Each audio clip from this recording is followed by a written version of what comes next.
एमआयडीसीमध्ये third party कंत्राटी पद्धतीमुळे राष्ट्रवादी काँग्रेस पार्टीचे महाड तालुका अध्यक्ष नागेश देशमुख यांनी आमरण उपोषण सुरू केले होते। सलग 4 दिवसाच्या या उपोषणानंतर आमदार व खासदार यांच्या तोंडी आश्वासनानंतर नागेश देशमुख यांनी उपोषण मागे घेतले आहे।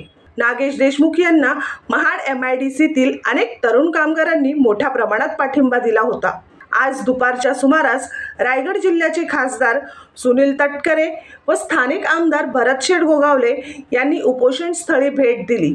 यावेळी आमदार गोगावले व खासदार तटकरे यांनी नागेश देशमुख यांना 8 दिवसांमध्ये संबंधित प्रश्न मार्गी लावू असे तोंडी आश्वासन दिल्याने नागेश देशमुख यांनी ज्यूसचा ग्लास पिऊन उपोषण मागे घेतले आहे। तसेच या 4 दिवस चालू असलेल्या उपोषणावेळी तालुक्याचे प्रांताधिकारी, तहसीलदार व कोणतेही प्रशासकीय अधिकारी उपोषणस्थळी फिरकले नसल्यामुळे त्यांनी तीव्र नाराजी व्यक्त केली आहे। मात्र पोलिसांनी व डॉक्टरांनी आपले काम चोख पद्धतीने केले असे देखील नागेश देशमुख यांनी यापुढे बोलताना सांगितले। पहिली गोष्ट तुमचं पत्रकाराचं पहिलं अभिनंदन करतो। दुसरी गोष्ट जे मी उपोषणाला बसलोय अमर उपोषण हे ह्या एमआयडीसी मध्ये थर्ड पार्टी कॉन्ट्रॅक्ट चालू आहे।